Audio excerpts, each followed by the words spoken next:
اعوذ باللہ من الشیطان الرجیم، بسم اللہ الرحمن الرحیم۔ مدینہ منورہ میں ہجرت کے بعد ایک نئی صورتحال پیش آئی جو مکہ میں نہیں تھی۔ مکہ میں دو گروپ تھے، ایک تھے ایمان لانے والے اور ایک تھے جو انکار کر رہے تھے، جنہیں قرآن نے کہا کہ کافر، یعنی انکار کیا۔ جنہوں نے کس چیز کا انکار کیا؟ اللہ کے رسول صلی اللہ علیہ وسلم کی رسالت کا انکار کیا اور اللہ کی الوہیت کو، لا الہ الا اللہ کا انکار کیا کہ اللہ کو وہ اکیلے الہ ماننے کے لیے تیار نہیں تھے۔ اللہ کو الہ مانتے تھے، اللہ کے نام کی قربانی دیتے تھے، اپنی فصلوں میں اللہ کا حصہ رکھتے تھے اور اللہ کے گھر کا طواف کرتے تھے، وہ الہ مانتے تھے اللہ کو، لیکن اللہ کے ساتھ دوسرے الہ بھی انہوں نے بنائے ہوئے تھے۔ تو وہ ان الہ کی جمع الہ، تو ان الہ کا وہ انکار کرنے کے لیے تیار نہیں تھے۔ تو لا الہ الا اللہ تو یہی ہے نا کہ کوئی الہ نہیں، سب کا انکار سوائے اللہ کے، کوئی الہ نہیں۔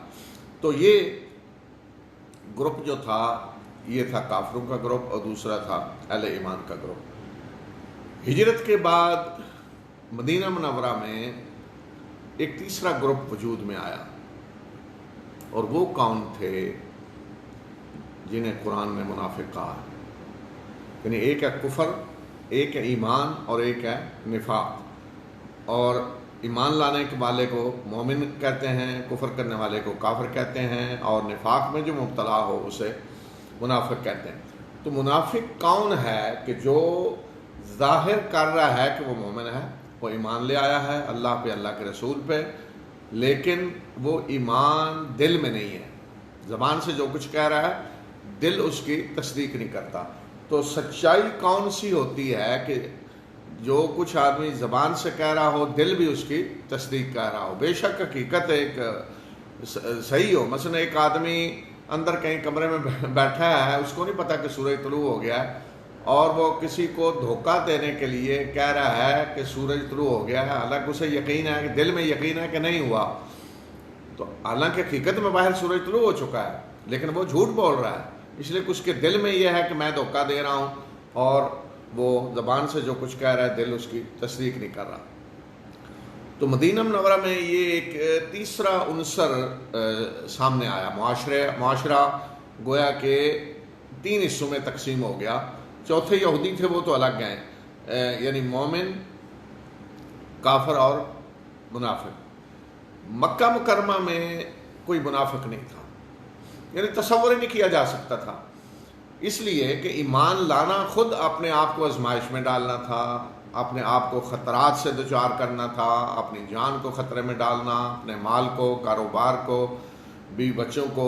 تو اس لیے وہاں تو تصور ہی نہیں تھا کہ کوئی اوپر سے ظاہر سے ایمان کا اظہار کر دے اور اس کے دل میں ایمان نہیں ہے، اس لیے کہ وہاں تو قربانیاں دینی پڑتی تھیں، بلکہ وہاں تو معاملہ الٹ تھا کہ وہاں قرآن دیکھیں لوگوں کو مخاطب کر کے کیا کہہ رہا ہے کہ سورہ عنکبوت میں بسم اللہ الرحمن الرحیم، الف لام میم، حسب الناس ان یترکوا ان یقولوا آمنا وهم لا یفتنون، کہ کیا لوگوں نے یہ سمجھ لیا ہے کہ بس اتنی بات کہنے پہ وہ چھوڑ دیے جائیں گے کہ ہم ایمان لے آئے اور ان کی آزمائش نہیں کی جائے گی؟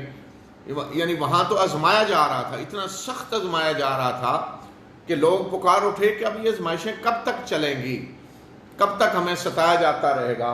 تو اس طرح کی سوچ جب لوگوں کے ذہن میں آئی تو پھر اس کا جواب اللہ تعالیٰ نے یہاں سورہ عنکبوت میں دیا کہ لوگوں نے، یعنی ایمان لانے والوں نے یہ سمجھ لیا ہے کہ بس وہ اتنی بات کہنے پہ چھوڑ دیے جائیں گے کہ ہم ایمان لے آئے اور ان کی آزمائش نہیں کی جائے گی۔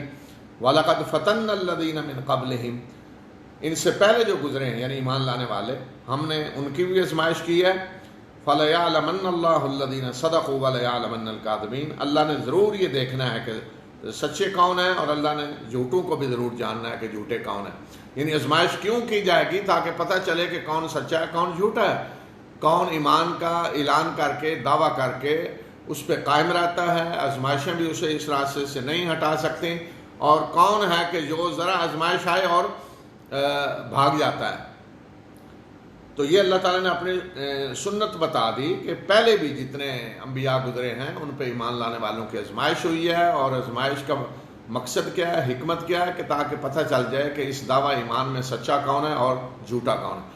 تو وہاں تو معاملہ یہ تھا کہ سخت آزمائشوں سے گزرنا پڑ رہا تھا اور امتحان ہو رہا تھا، تو اس لیے کوئی جھوٹا مومن بننے کی تو کوشش ہی نہیں کر سکتا تھا۔ ایمان کا جھوٹا دعویٰ وہ تو آزمائشوں میں ڈالنے والی بات تھی۔ لیکن یہاں مدینہ منورہ میں صورتحال بدل گئی، یہاں مسلمان غالب تھے، اسلامی ریاست قائم ہو چکی تھی، رسول اللہ صلی اللہ علیہ وسلم اس کے سربراہ تھے، تو یہاں اب ایمان لانا گویا کہ ایک جیتی ہوئی پارٹی میں شامل ہونے والی بات تھی جس سے مفادات حاصل کیے جا سکتے تھے۔ تو کچھ لوگ جو مدینہ منورہ میں ہجرت سے پہلے اس طرح کی پوزیشن میں تھے کہ قوم کے وہ سردار تھے اور اس طرح معاشرے میں بڑا عزت کا مقام انہیں حاصل تھا اور کھاتے پیتے لوگ تھے، جسے کہتے ہیں جی قوم کا ایک طبقہ اشرافیہ، تو یہ اوس میں بھی تھے ایسے لوگ بہت سارے اور خزرج میں بھی تھے، اور اوس اور خزرج کے بڑے بڑے سردار ایمان لے آئے۔ مثلا اوس کے سردار حضرت سعد بن معاذ رضی اللہ تعالیٰ عنہ ایمان لے آئے ہجرت سے پہلے، اور خزرج کے سردار سعد بن عبادہ رضی اللہ تعالیٰ عنہ ایمان لے آئے جو پورے خزرج کے سردار تھے۔ اسی طرح ہر قبیلے کے نیچے جو شاخیں تھیں، خزرج کی شاخیں اور اوس کی شاخیں، ان میں بھی جو بڑے بڑے تھے جن کا اثر و رسوخ تھا وہ ایمان لے آئے۔ اسی طرح ہر گھر میں اس طرح ایمان داخل ہو چکا تھا کہ اکثر نوجوان اسلام قبول کر چکے تھے، اکثر عورتیں اسلام قبول کر چکی تھیں، اور اب یہ بوڑھے لوگ جو اکثر نوجوانوں کے باپ تھے جو ایمان لا چکے تھے، بوڑھے لوگ جنہیں اثر و رسوخ معاشرے میں حاصل تھا، تو انہوں نے جب دیکھا کہ اب ہمارے بیٹے ایمان لے آئے ہیں، قبیلہ سارا ایمان لے آیا ہے، تو اب ہمارے لیے فائدہ اسی میں ہے، یعنی سیاسی فائدہ، معاشی فائدہ اسی میں ہے کہ ہم ایمان کا اعلان کریں، ورنہ ہماری معاشرے میں کوئی حیثیت نہیں رہے گی، یعنی جو اثر و رسوخ ہمیں معاشرے میں حاصل ہے وہ ختم ہو جائے گا۔ تو ایمان لانا ہمارے لیے دنیاوی لحاظ سے مفید ہے، ورنہ معاشرتی حیثیت ختم ہو جائے گی۔ مثلا عبداللہ ابن ابی کی مثال دیکھیں کہ عبداللہ ابن ابی کا اپنا بیٹا اسلام قبول کر چکا تھا، اس کا نام بھی عبداللہ ہی تھا، تو اس کے گھر میں اسلام داخل ہو چکا ہے، بیٹا اسلام قبول کر چکا ہے، تو اگر عبداللہ ابن ابی کفر پہ قائم رہتا، ایمان کا اعلان نہ کرتا، تو اس کی معاشرتی حیثیت ختم ہو جاتی، اپنے گھر میں بھی اس کی کوئی حیثیت نہ رہتی اور قبیلے کے اندر کوئی حیثیت نہ رہتی۔ تو اس لیے اس نے بہتر یہی سمجھا کہ وہ ایمان کا اعلان کرے، اظہار کرے، تاکہ اپنی معاشرتی حیثیت کو برقرار رکھے۔ یہ ایسے ہی ہے جیسے آج آپ دیکھتے ہیں کہ بعض لوگ ایک پارٹی میں ہوتے ہیں اور لیکن دوسری پارٹی جیت جاتی ہے تو پھر وہ فوراً پارٹی بدل لیتے ہیں، اس لیے کہ اگر پارٹی نہیں بدلیں گے تو ان کی اپنے حلقے میں جو حیثیت ہے وہ ختم ہو جائے گی، وہ گورنمنٹ کے اداروں میں کوئی کام نہیں کروا سکیں گے، انہیں ترقیاتی کام جو کرواتے ہیں وہ انہیں نہیں ملے گا، تو معاشرے میں ان کی حیثیت ختم ہو جائے گی۔ تو اس لیے وہ فوراً جیتی ہوئی پارٹی میں شامل ہونے کی کوشش کرتے ہیں اپنے معاشرتی مقام کو اور اثر و رسوخ کو برقرار رکھنے کے لیے۔ تو یہی وجہ تھی کہ مدینہ میں اس طرح کے جو لوگ تھے انہوں نے دیکھا کہ ہمارا اب ذاتی مفاد، معاشرتی مفاد، معاشی مفاد سارا اس میں ہے کہ ہم اسلام کا اعلان کر دیں، لیکن دل میں ان کے ایمان نہیں تھا۔ اب اس کی تشریح ہم اس طرح کر سکتے ہیں، دو حصوں میں ایسے لوگوں کو تقسیم کر سکتے ہیں۔ ایک قسم کے لوگ تو وہ ہیں کہ جن کے دلوں میں ابھی ایمان داخل نہیں ہوا، کوئی غور و فکر انہوں نے نہیں کیا اور اس نتیجے پہ نہیں پہنچے کہ اللہ محمد صلی اللہ علیہ وسلم اللہ کے سچے رسول ہیں، ابھی انہیں کوئی شک ہے تھوڑا، اس طرح کے لوگ۔ دوسرا طبقہ وہ تھا کہ جو اس پہ غور و فکر کرنے کے لیے تیار ہی نہیں تھے، بلکہ ان کے دلوں میں حسد تھا، بغض تھا اللہ کے رسول صلی اللہ علیہ وسلم اور مسلمانوں کے خلاف، جیسے عبداللہ ابن ابی ہے۔ عبداللہ ابن ابی کو ہجرت سے پہلے اوس اور خزرج مل کر مدینہ کا بادشاہ بنانے والے تھے، لیکن جب رسول اللہ صلی اللہ علیہ وسلم نے ہجرت کی اور آپ کو مدینہ کا سربراہ تسلیم کر دیا گیا، مدینہ کی ریاست کا، تو اسے جو بادشاہی ملنے والی تھی وہ ختم ہو گئی، اس کے لیے تاج تیار کیا جا چکا تھا، وہ سب کچھ ختم ہو گیا. تو اب اس کے دل میں ایک بغض تھا، حسد تھا مسلمانوں کے خلاف، اور رسول اللہ صلی اللہ علیہ وسلم کے خلاف، مسلمانوں کے خلاف کہ جو ہجرت کر کے مدینہ منورہ آ رہے تھے. تو یہ طبقہ ایک ایسا طبقہ تھا کہ جو نفرت کرتا تھا مسلمانوں سے اور بغض رکھتا تھا اسلام اور مسلمانوں کے خلاف، لیکن ان کی معاشرتی یا سیاسی مجبوریاں ایسی تھیں کہ انہیں اسلام کا اظہار کرنا پڑا.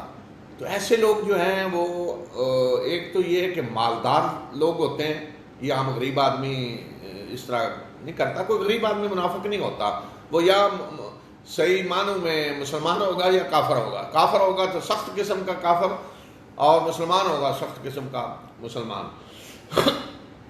لیکن جو یہ طبقہ ہوتا ہے کسی بھی قوم کے اندر، بڑے بڑے کھاتے پیتے لوگ، مالدار لوگ، اشرافیہ، دولت ہے ان کے پاس، وسائل ہیں، تو وہ ہر وقت یہ دیکھتے ہیں کہ ہمارے مفادات کہیں خطرے میں تو نہیں، ہماری دولت کی حفاظت ہوگی یا نہیں، ہماری دولت محفوظ ہے یا نہیں. تو وہ اپنے ان مفادات کو سب سے پہلے دیکھتے ہیں اور ان کو تحفظ دیتے ہیں. اس لیے کبھی بھی وہ اپنے مفادات کو خطرے میں ڈالنے کے لیے تیار نہیں ہوتے، اور ان کے لیے اصول اور ضابطے اور سچائی اور جھوٹا ہونا اور یہ چیزیں کوئی اہمیت نہیں رکھتی. وہ ان کے لیے سچ یہ ہے کہ جس میں ان کا مفاد ہے، اور جھوٹ یہ ہے کہ جس میں انہیں کوئی نقصان ہو رہا ہے. تو اخلاقی قدریں ان کے لیے کوئی حیثیت نہیں رکھتی. یہ انسانی تاریخ میں ہمیشہ یہی چلا آ رہا ہے، اور آج بھی آپ دیکھ رہے ہیں کہ یہی ہوتا آ رہا ہے. اور ہر وقت وہ دو کشتیوں میں ان کے پاؤں ہوتے ہیں، اور جس جگہ بھی رہ رہے ہوں وہ دوسری جگہ بھی اٹھ کے جانے کے لیے، بھاگنے کے لیے تیار ہوتے ہیں کہ اگر یہاں مفادات خطرے میں ہوں تو ہم کسی دوسری جگہ فوراً جا سکیں. اور اس لیے آپ دیکھتے ہیں کہ آج بھی اس طرح کے لوگ کسی محفوظ جگہ پہ جانے کے لیے ایک دوسرا پاسپورٹ تیار کر کے رکھتے ہیں. تو یہ طبقہ مدینہ میں وجود میں آیا. اس طبقہ کے سربراہ تھا عبداللہ ابن ابی. تو اس نے ظاہر اسلام کا اظہار کر دیا، اور اس کے ساتھ دوسرا طبقہ بھی سارا شامل ہو گیا. یہ کھاتے پیتے لوگ تھے، خوشحال لوگ تھے، مالدار لوگ تھے، معاشرے میں ایک سرداری کی حیثیت حاصل تھی. تو اب گویا کہ یہ اب چودھری صاحب گویا کہ انہوں نے اسلام قبول کر لیا ہے، کہ نئی پارٹی میں شامل ہو گئے ہیں اور ظاہر کر رہے ہیں کہ ہم بڑے مخلص لوگ ہیں اسلام کے لیے، مسلمانوں کے لیے. لیکن یہ سارے لوگ پھر اپنی مجلسوں میں الگ بیٹھتے، ہر ایک کی الگ الگ مجلسیں ہوتی، تو وہاں جب بیٹھتے تو وہاں اسلام کے خلاف باتیں کرتے، مسلمانوں کے خلاف باتیں کرتے، اور اندر جو ان کے ہوتا تھا نا حسد، وہ وہاں نکالتے. لیکن انہیں یہ پتہ نہیں تھا کہ یہ ساری چیزیں اللہ تعالیٰ ظاہر کر دے گا جو وہ خفیہ طور پہ بیٹھ کر کرتے ہیں.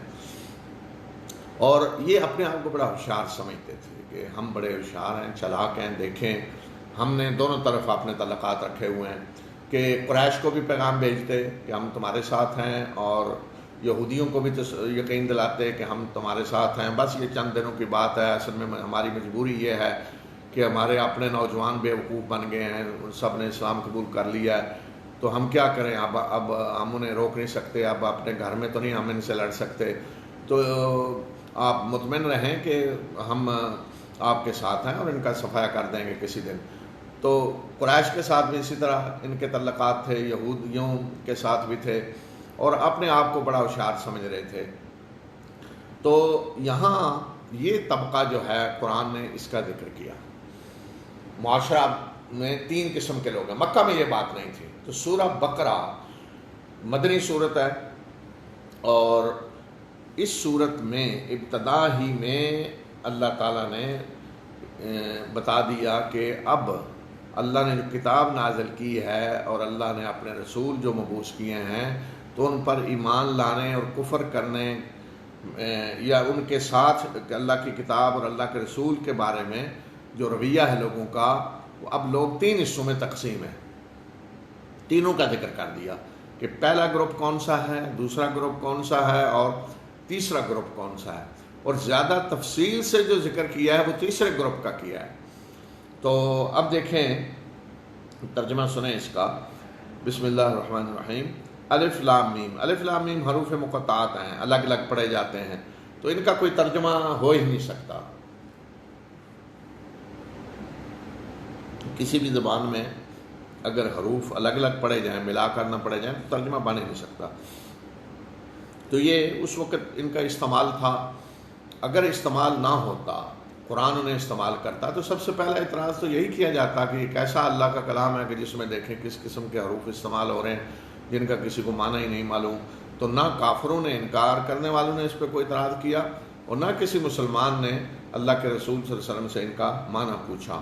تو اس کا مطلب یہ ہے کہ ان کا استعمال ایسے ہی ہوتا تھا۔ ذالک الکتاب لا ریب فیہ، ذالک الکتاب یعنی یہ کتاب الہی ہے، لا ریب فیہ، اس کے کتاب الہی ہونے میں کوئی شک نہیں۔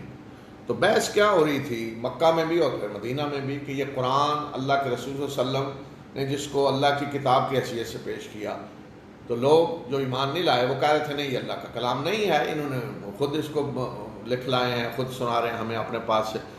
تو اس لیے اس کا جواب اللہ تعالیٰ نے دیا کہ ذالک الکتاب، یہ کتاب یعنی جس کے بارے میں بحث کر رہے ہو تم کہ اللہ کا کلام ہے نہیں، لا ریب فیہ، اللہ کے کلام ہونے میں کوئی شک نہیں، یہ اللہ کی کتاب ہے، اللہ کا کلام ہے، اور یہ ہدایت ہے متقی لوگوں کے لیے، یعنی رہنمائی ہے۔ اللہ نے اسے کیوں نازل کیا؟ رہنمائی کے لیے۔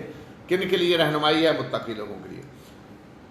حالانکہ قرآن تو سب کے لیے رہنمائی بن کر آیا ہے، جو تمام انسانوں کے لیے اللہ کی کتاب رہنما بن کے آئی ہے، لیکن یہاں یہ بتایا ہے کہ اس سے رہنمائی حاصل کون کریں گے، یہ بتایا کہ کون رہنمائی اس سے لیں گے، کون اس کو اپنا رہنما بنائیں گے، کون؟ جو ڈرتے ہیں، المتقین۔ متقی کا معنی کیا ہے؟ ڈرنے والا، جو ڈرتا ہے کسی سے کہ اگر اس نے قانون کی خلاف ورزی کی تو سزا ملے گی، اسے سزا کا ڈر ہے۔ مثلا فرض کریں کہ کسی بھی کوئی ٹریفک کے قوانین ہیں، تو جو شخص ڈرتا ہے کہ اگر میں نے قوانین کی خلاف ورزی کی تو میں جیل جاؤں گا، مجھے سزا ملے گی، تو نتیجہ کیا نکلے گا؟ اس کی زندگی پر اثر کیا پڑے گا اس کا کہ وہ ڈرائیونگ قانون ضابطے کے مطابق کرے گا، وہ خیال رکھے گا کہ یہاں کون سا سائن بورڈ لگا ہے اس کے مطابق چلوں، یہاں سپیڈ کی لمٹ کیا ہے اس کے مطابق گاڑی چلاؤں، یہاں پارکنگ نو پارکنگ کا بورڈ لگا ہے یہاں وہ پارک نہیں کرے گا، جو ڈرتا ہے۔ لیکن اگر کوئی نہیں ڈرتا، نہ ڈرنے کی کئی وجوہات ہے، کوئی سمجھتا ہے جی میں جو کچھ کروں مجھے کوئی پکڑ نہیں سکتا، کیا ہے؟ میرے تعلقات ہیں۔ اس لیے یہاں پاکستان میں ٹریفک وارڈن جو ہیں ان سے کوئی انٹرویو بعض لوگوں نے کیا، تو انہوں نے کہا جی جس کو بھی روکتے ہیں تو سب سے پہلے وہ فوراً کہیں فون کرنے کی کوشش کرتا ہے، یہ بتانے کے لیے کہ میرے بڑے تعلقات ہیں اور مجھے آپ نہیں روک سکتے، دھمکیاں دیتا ہے ہمیں اور فون کرتا ہے ابھی میں آپ کو سبق دیتا ہوں۔ تو جو آدمی یہ سمجھتا ہے کہ میں ایسی پوزیشن پہ ہوں کہ مجھے کوئی روک نہیں سکتا، میں سیدھا کر دوں گا ان کو، تو اس کے لیے ٹریفک قوانین کوئی اہمیت نہیں رکھتے۔ یا جرمانہ، اب جرمانہ اتنا معمولی ہے کہ روزانہ کرتے رہے، وہ کہتے ہیں ٹھیک ہے کر لیں جرمانہ، کوئی پرواہ نہیں ہے، اتنا ہمارے لیے کوئی حیثیت نہیں رکھتا۔ تو ایسے لوگوں کو اگر کوئی ٹریفک اشارے پہ روک کے یا کہیں راستے میں ٹریفک قوانین سے آگاہی کے لیے، رہنمائی کے لیے کوئی کتابچہ دے رہا ہو جی یہ ٹریفک کے قوانین ہیں، آپ کو دے رہے ہیں آگاہی کے لیے تاکہ آپ قانون کی خلاف ورزی نہ کریں، تو کتابچہ پکڑا دیا جی آپ یہ لیں ذرا پڑھ لیں۔ تو جو آدمی سمجھتا ہے کہ مجھے کوئی روک نہیں سکتا، میری پوزیشن ایسی ہے، میں کوئی پکڑ بھی لے چھڑا لوں گا، جرمانہ بھی ہو تو میں نہیں دوں گا، میں اپنے پیپر چھین کے لے لوں گا، ان سے تھپڑ ماروں گا اس کو جس نے روکا مجھے، تو پکڑایا جی رہنمائی کتاب بچہ ہے وہ اٹھا کے پھینک دے گا، گاڑی سے ممکن نیچے پھینک دے ورنہ پچھلی سیٹ پہ پھینک دے گا، اسے وہ ضرور سمجھے گا نہیں، سوال ہی نہیں پیدا ہوتا۔ کون اس سے فائدہ اٹھائے گا اور دیکھے گا بھائی پڑھ لوں ایک دفعہ دیکھ لوں؟ جو ڈرتا ہے کہ پکڑا گیا تو کوئی چھڑا نہیں سکے گا، سزا ملے گی، بہت سخت جرمانہ ہوگا، گاڑی پکڑ کے لے جائیں گے، اس کے لیے کوئی اہمیت رکھتا ہے۔ تو اسی طرح اللہ کی کتاب کن کے لیے رہنما ہے؟ کون اس سے رہنمائی حاصل کریں گے؟ جو ڈرتے ہیں۔ کسی سے ڈرتے ہیں؟ کہ اللہ تعالیٰ کے قانون کی خلاف ورزی کی، اللہ کی بتائی ہوئی ہدایت کے مطابق زندگی نہ گزاری تو پکڑے جائیں گے۔ کہاں پکڑے جائیں گے؟ دنیا میں نہیں، آخرت میں پکڑے جائیں گے، جہنم میں جائیں گے۔ تو اب یہاں آپ دیکھیں متقی کون ہوگا؟ پہلے نمبر پہ تو یہ جو اللہ پر ایمان رکھتا ہے، صحیح۔ جو اللہ پر ایمان ہی نہیں رکھتا تو وہاں اللہ سے ڈرنے کا کیا معاملہ؟ ختم۔ دوسرا یہ کہ وہ اس بات پہ بھی ایمان رکھتا ہے کہ میں نے مرنے کے بعد اٹھنا ہے اور اللہ کے سامنے پیش ہونا ہے، اور اللہ کے سامنے پیش ہونا ہے تو کوئی وہاں بچانے اور چھڑانے والا سفارشی نہیں ہوگا، وہ اللہ سے ڈرے گا۔ تو اس میں متقی ہونے کے لیے پہلی شرط کیا ہے کہ اللہ پر صحیح ایمان، اللہ کی ساری صفات، کہ میرا رب مجھے دیکھ رہا ہے، جانتا ہے، میری کوئی چیز اسے چھپی ہوئی نہیں ہے، میری حالت سے باخبر ہے، میرے اعمال کو وہ ریکارڈ کر رہا ہے۔ ایک چیز، سارے اللہ کی صفات پر ایمان۔ پھر آخرت پر ایمان کہ مرنے کے بعد اٹھنا ہے اور اللہ کے سامنے پیش ہونا ہے، وہاں کوئی بچانے اور چھڑانے والا نہیں ہوگا۔ مثلا اگر آخرت پر ایمان ہے، اللہ پر بھی ایمان ہے، لیکن ساتھ یہ یقین ہے کہ وہاں سفارشی آ کر چھڑا لیں گے، تو ایسا شخص اللہ سے ڈرے گا نہیں، وہ اللہ کی کتاب سے فائدہ اٹھائے گا نہیں۔ اس کی حالت اسی شخص کی ہوگی جو سمجھتا ہے ٹریفک قوانین کی جتنی چاہیں خلاف ورزی کریں، مجھے چھڑانے والے موجود ہیں، وہ رہنما کتابچے کو اٹھا کر پھینک دے گا۔ اس کے گھر میں قرآن جی بڑی اونچی جگہ پہ آپ رکھوا دیں، برکت، وہ بھی برکت کے لیے ہے اس لیے رکھ دیتے ہیں، ورنہ تو گھر میں بھی نہ رکھیں۔ تو چونکہ سمجھا جاتا ہے کہ برکت ہے، رکھنے میں بھی اس کو عمل کریں، سمجھیں نہ سمجھیں، لیکن ویسے ہی برکت ہے تو رکھ دیتے ہیں، ورنہ تو یہ بھی نہ کریں جی۔ تو متقی کون ہے؟ جو اللہ پر صحیح ایمان رکھتا ہے، آخرت پر صحیح ایمان رکھتا ہے، سفارش کا کوئی تصور نہیں ہے اس کے ذہن میں کہ وہ سفارشی آ کے مجھے چھڑا لے گا، بچا لے گا، تو ایسا شخص جو ہے وہ اللہ سے ڈرے گا۔ اب آپ دیکھیں کہ مکی صورتوں کے اندر پوری کی پوری جو بحث ہے، پورا جو زور ہے، سارا ان دو چیزوں پہ لگایا گیا ہے، اللہ پر ایمان اور آخرت پر ایمان، اللہ پر ایمان اور آخرت پر ایمان۔ جنت ایسے سامنے رکھ دی گئی کہ جیسے آپ منظر اس کا دیکھ رہے ہیں، جہنم سامنے دکھائی جا رہی ہے، منظر اس کا دیکھ رہے ہیں، جیسے سامنے لائیو ان کو جہنم میں ڈالا جا رہا ہے، یہاں حساب ہو رہا ہے، بعض برس ہو رہی ہے، گفتگو ہو رہی ہے کہ ان کی لاؤ ہے، جیسے لائیو سارا منظر آپ کو دکھایا جا رہا ہے، جنت کا، جہنم کا، گفتگو ہو رہی ہے، سب کچھ۔ مکی صورتیں ساری اسی سے بھری ہوئی ہیں۔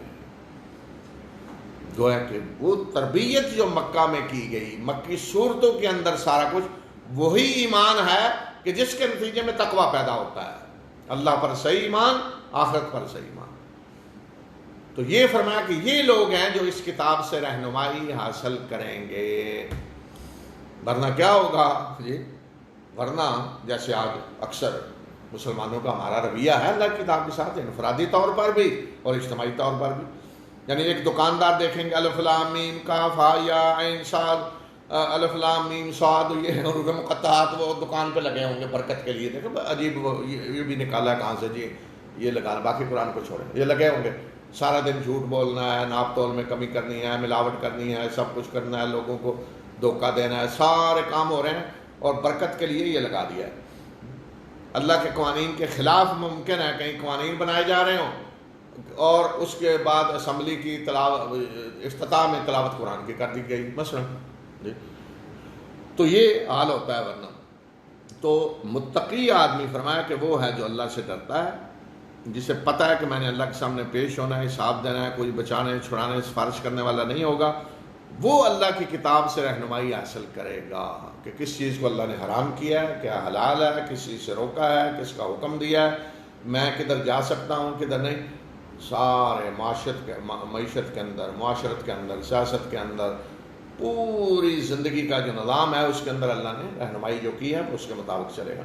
تو یہ آگے پھر تشریح کی کہ یہ متقی کون ہیں؟ الذین یؤمنون بالغیب، جو غیب پر ایمان لاتے ہیں۔ غیب پر ایمان، اللہ پر ایمان غیب میں ہے نا، اللہ سامنے تو نہیں ہے، اور اس دنیا میں امتحان ہی یہ ہے کہ اللہ کو دیکھے بغیر اس پر ایمان لایا جائے۔ جس دن اللہ سامنے آ جائے گا تو اس دن امتحان ختم ہو جائے گا، یا جس دن اللہ کی کوئی بڑی نشانی اتنی سامنے آ جائے گی کہ جس کے بعد کوئی شک نہیں رہے گا غیب کا پردہ ہٹ جائے گا تو امتحان ختم ہو جائے گا. اسی لیے مثلا رسول اللہ صلی اللہ علیہ وسلم نے فرمایا کہ جس دن سورج مغرب سے طلوع ہو جائے گا تو امتحان اسی دن ختم. توبہ اس دن قبول نہیں کی جائے گی. کافر سے ایمان لاتا ہے تو ایمان قبول نہیں کیا جائے گا، اس لیے کہ غیب کا پردہ ہٹ گیا. تو دنیا میں امتحان ہی یہ ہے کہ غیب کے پردے کے اندر رہتے ہوئے آپ نے امتحان دینا ہے. اللہ کو آنکھوں سے دیکھے بغیر اس پہ ایمان لانا ہے. پوری کائنات اس کے وجود کی گواہی دے رہی ہے، پوری کائنات اس کی صفات کی گواہی دے رہی ہے. حتیٰ کہ انسان صرف اپنے جسم پہ غور کرے تو انسان کا اپنا جسم خود اللہ تعالیٰ کے وجود کی اور اللہ کی ایک ایک صفت کی گواہی دے رہا ہے. تو یہ ساری چیزیں موجود ہیں، یہ دلائل اللہ کی وجود کے، اللہ کے واحد الہ ہونے کے اور اللہ کی صفات کے سارے دلائل موجود ہیں. ان کو دیکھ کر غور و فکر کر کے ایمان لانا ہے اللہ کو دیکھے بغیر. لیکن جو لوگ کہتے ہیں نہیں ہم اللہ کو پہلے دیکھیں گے ایمان لائیں گے، تو وہ اس امتحان میں شامل نہیں. یہاں امتحان ان کے لیے ہے جو غیب میں اللہ کو دیکھے بغیر امتحان لاتے ہیں. اور یہی حال آخرت کا بھی ہے. مثلا آخرت کیا ہے؟ بتایا جا رہا ہے کہ تم نے مرنے کے بعد اٹھنا ہے، اللہ کے سامنے پیش ہونا ہے، حساب دینا ہے، اور اس حساب میں جو پاس ہوگا وہ جنت میں، جو فیل ہوگا جہنم میں. تو آپ کو کہتا ہے جی میں نہیں مانوں گا جب تک میں خود مرنے کے بعد اٹھ کر دیکھ نہ لوں. تو ایسا شخص جو ہے وہ اس امتحان میں شامل نہیں. کون ہے جو آنکھوں سے دیکھ کر اس وقت مرنے کے بعد اٹھ کر سارا کچھ دیکھ لے اور پھر انکار کرے؟ تو وہ ایمان قبول نہیں. یہاں ایمان یہ ہے کہ آپ دیکھے بغیر ایمان لائیں.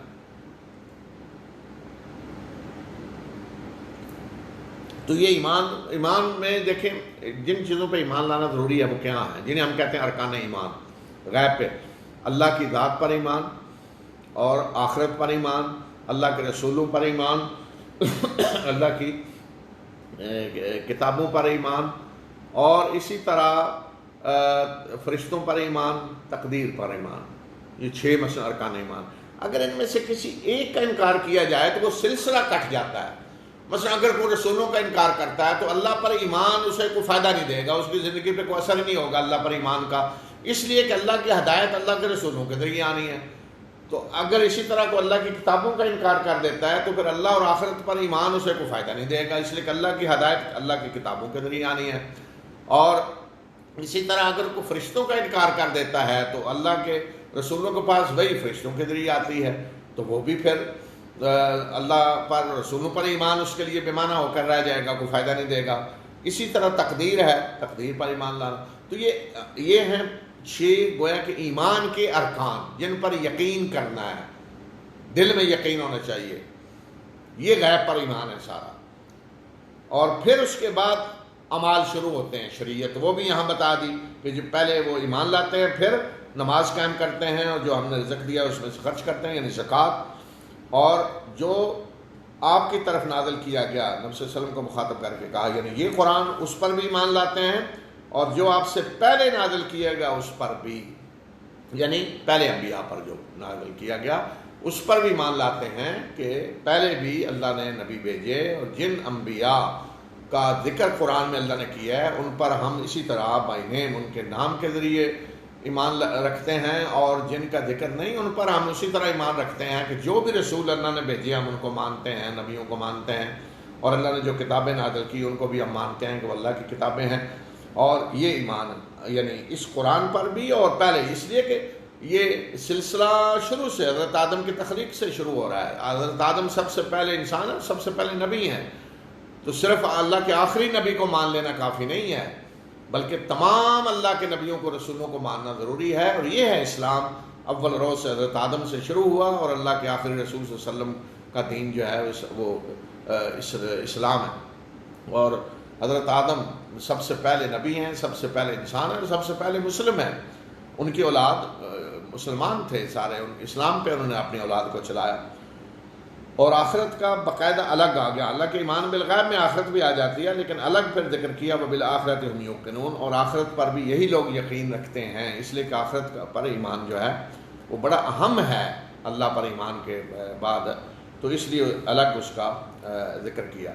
اور پھر فرمایا کہ یہی لوگ ہیں کہ جو اپنے رب کی طرف سے ہدایت پر ہیں، اور یہی لوگ فلاح پانے والے ہیں. یعنی جو ایمان رکھتے ہیں غیب پر اور یہ اعمال کر رہے ہیں ایمان ان کا یہ ہے، یہ اعمال ہیں، یہ ہے ہدایت کا راستہ، اس پہ وہ چل رہے ہیں، اور کامیابی کا راستہ بھی یہی ہے۔ یہ ایک گروہ ہے۔ دوسرا گروہ جنہوں نے صاف انکار کر دیا، ان کا ذکر اختصار کے ساتھ کیا ہے کہ جن لوگوں نے کفر کیا انہیں آپ خبردار کریں یا نہ کریں، ان کے لیے برابر ہے، وہ ایمان نہیں لائیں گے۔ اللہ نے ان کے دلوں اور ان کے کانوں پہ مہر لگا دی ہے، اور ان کی آنکھوں پہ پردہ پڑ گیا ہے، اور ان کے لیے بہت بڑا عذاب ہے۔ یہ ہے جنہوں نے کفر کیا۔ تو یہ جو فرمایا کہ اب ان کے لیے برابر ہے کہ ایمان لائیں یا نہ لائیں، اس میں آپ انہیں خبردار کریں یا نہ کریں، ایمان نہیں لائیں گے۔ تو اس میں ایک تو قریش کے وہ بڑے بڑے لوگ شامل ہیں جنہیں 13 سال اللہ کے رسول صلی اللہ علیہ وسلم نے مدینہ میں دعوت دی، اور اسی طرح مکہ میں دعوت دی، اور اسی طرح مدینہ میں بھی اب اس طرح کے لوگ جو تھے سردار بڑے بڑے کہ جو انکار کر رہے تھے۔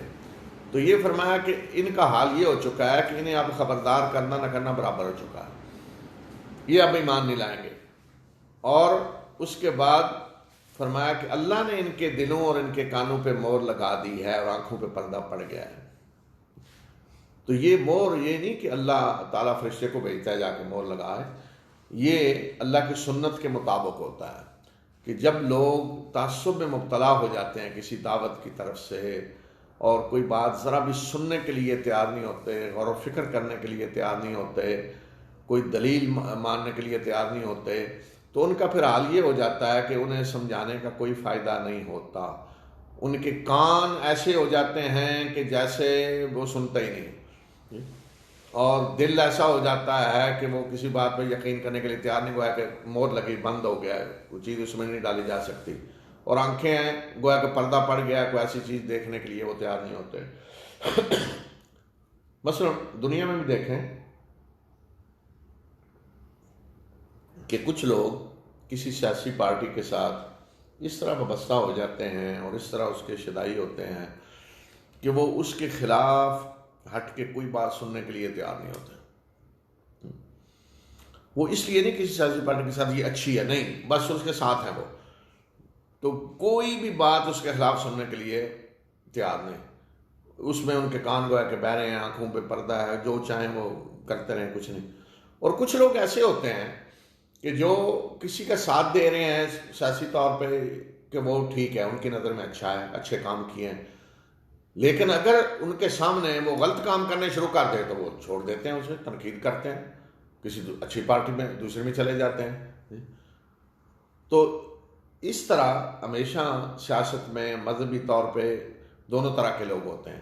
کچھ ہیں جو غور و فکر کر کے دلیل کے ساتھ کسی کے ساتھ چلتے ہیں، اور بعد میں اگر انہیں نظر آئے دلیل کے ساتھ کہ یہ صحیح نہیں تو ساتھ چھوڑ دیتے ہیں۔ اور کچھ ہیں کہ جو آنکھیں بند کر کے چلتے ہیں، پھر ان کو کوئی سمجھا نہیں سکتا، سوال ہی نہیں پیدا ہوتا۔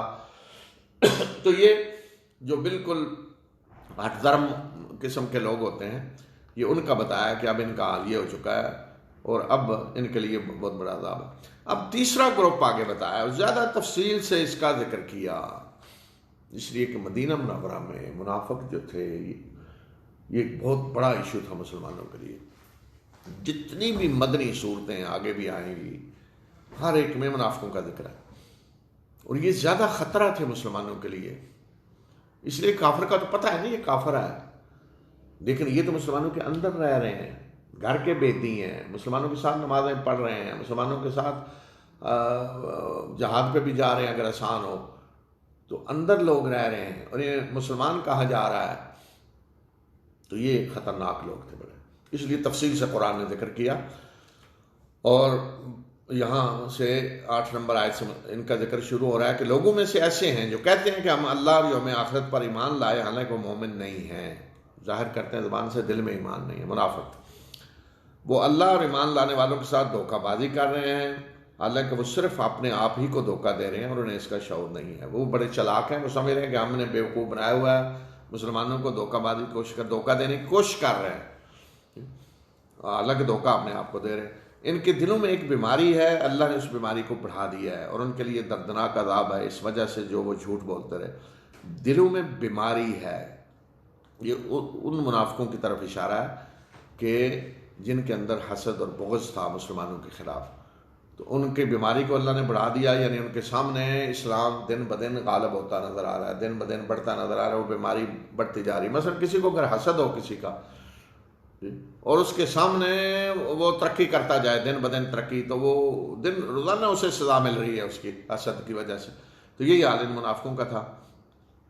اور جب انہیں کہا جاتا ہے کہ زمین میں فساد نہ پھیلاؤ تو وہ کہتے ہیں ہم تو اصلاح کرنے والے ہیں، یعنی جس طرح کی حرکتیں تم کر رہے ہو، سازشیں، اور اس کو اس سے لڑاؤ، اس کو اس سے لڑاؤ، یہ منافقوں کا یہی کردار تھا اس وقت بھی، اور آج بھی اس طرح کے لوگوں کا یہی کردار ہوتا ہے معاشرے میں۔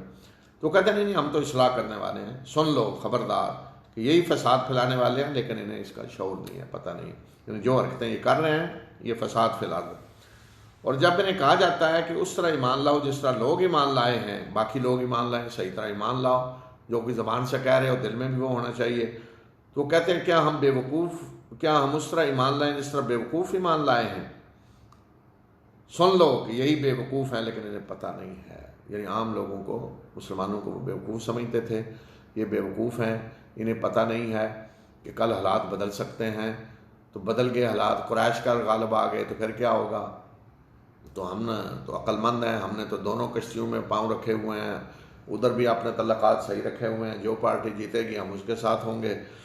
تو یہ اپنے آپ کو عقل مند سمجھتے تھے اور باقی لوگوں کو بے وقوف۔ تو اللہ تعالیٰ فرما رہے ہیں کہ الا انہم هم السفہاء، سن لو کہ یہی بے وقوف ہیں، انہیں ایک دن پتہ چلے گا کہ بے وقوفی انہوں نے کی ہے، ولکن لا یعلمون، لیکن انہیں پتہ نہیں ہے اس کا۔ اور جب یہ ایمان لانے والوں سے ملتے ہیں تو کہتے ہیں کہ ہم تو ایمان لائے ہیں، اور جب یہ اپنے شیاطین، شیطانوں کے ساتھ تنہائی میں ملتے ہیں تو انہیں کہتے ہیں ہم تمہارے ساتھ ہیں، ہم تو مذاق کر رہے ہیں۔ ان کے سردار لیڈر جو تھے نا، ان کو کہا یہ شیاطین ہیں، شیطان کی جمع شیاطین۔ اپنے لیڈروں سے ملتے ہیں تو انہیں تسلی دیتے ہیں، نہیں نہیں بالکل ہم کوئی ایمان نہیں لائے، ہم تو بیوقوف بنا رہے ہیں، ہم تو اندر سے بالکل تمہارے ساتھ ہیں، آپ مطمئن رہیں، اور باقی یہ ہماری مجبوریاں ہیں جو پہلے میں نے بتایا وہ ان کے سامنے رکھ دیتے۔ تو کہتے ہیں کہ انما نحن مستہزئون، ہم تو مذاق کر رہے ہیں ان سے، اس طرح تسلی دے رہے ہیں۔ تو ان کے لیڈروں کا شیاطین بڑے بڑے جیسے عبداللہ ابن ابی یا پھر ان کے ساتھ تعلقات یہودی سرداروں کے بھی تھے، وہ بھی شیاطین تھے اس طرح کے۔ اللہ ان کے ساتھ مذاق کر رہا ہے اور ان کی رسی کو دراز کر رہا ہے، یہ سرکشی میں بھٹک رہے ہیں۔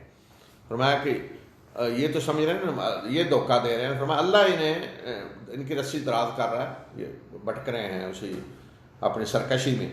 یہی وہ لوگ ہیں کہ جنہوں نے ہدایت کے بدلے گمراہی کو خریدا۔ اللہ نے ہدایت بھیجی ان کے پاس، آپ نے رسول بھیجے، لیکن یہ گمراہی کے خریدار بن گئے۔ ان کی یہ تجارت منافع بخش نہیں ہوئی اور نہ ہی یہ ہدایت یافتہ ہے۔ تجارت منافع بخش نہیں ہوئی، یہ کہا۔ ایمان بھی ایک تجارت ہے۔ سورۃ صف میں اللہ تعالیٰ نے بتایا، هل ادلکم علی تجارت تنجیکم من عذاب علیم، اے ایمان لانے والوں کیا میں تمہیں ایک ایسی تجارت بتاؤں کہ جو تمہیں دردناک عذاب سے نجات دے دے؟ تو وہ تجارت ہے۔ ان اللہ اشتری من المؤمنین انفسهم واموالهم بان لهم الجنہ، اللہ نے مومنوں سے ان کے جان و مال خرید لیے ہیں جنت کے بدلے میں۔ تو یہ ایمان تجارت ہے کہ مومن اپنا بیچ دیتا ہے سب کچھ اللہ کے لیے، اپنی جان مال سب کچھ صلاحیتیں، اور اس کے بدلے میں اللہ نے کیا دینا ہے اسے؟ جنت۔ تو یہ تجارت ہے، یہ ہے منافع بخش تجارت جو اہل ایمان نے تجارت کی ہے۔ اور یہاں آپ دیکھیں حکمت اس میں کیا ہے کہ اس کو تجارت کا یہاں خاص طور پہ منافقین کا ذکر ہے، ان کی تجارت منافع بخش نہیں ہوئی، اس لیے کہ یہ تو دنیاوی مفادات کو اصل کامیابی کا معیار سمجھ رہے تھے نا، کہ ہم جو کچھ کر رہے ہیں یہ ایک تجارت ہے ایسی کہ جس میں ہم کامیاب ہیں، ہمارے مفادات خطرے میں نہیں ہیں، جو پارٹی بھی آئے گی ہم اس کے ساتھ ہیں۔ تو فرمایا کہ یہ سمجھ رہے ہیں کہ انہوں نے منافع بخش تجارت کی ہے، حالانکہ خسارے میں یہ ہے ان کی یہ تجارت منافع بخش نہیں ہے۔ منافع بخش تجارت جو ہے وہ تو اہل ایمان کیا ہے، اس لیے کہ انہوں نے اللہ سے سودا کیا ہے۔ تو انہوں نے جو کچھ کیا وہ تو دنیا کے لیے ہے، وہ سب کچھ ختم ہونے والا ہے۔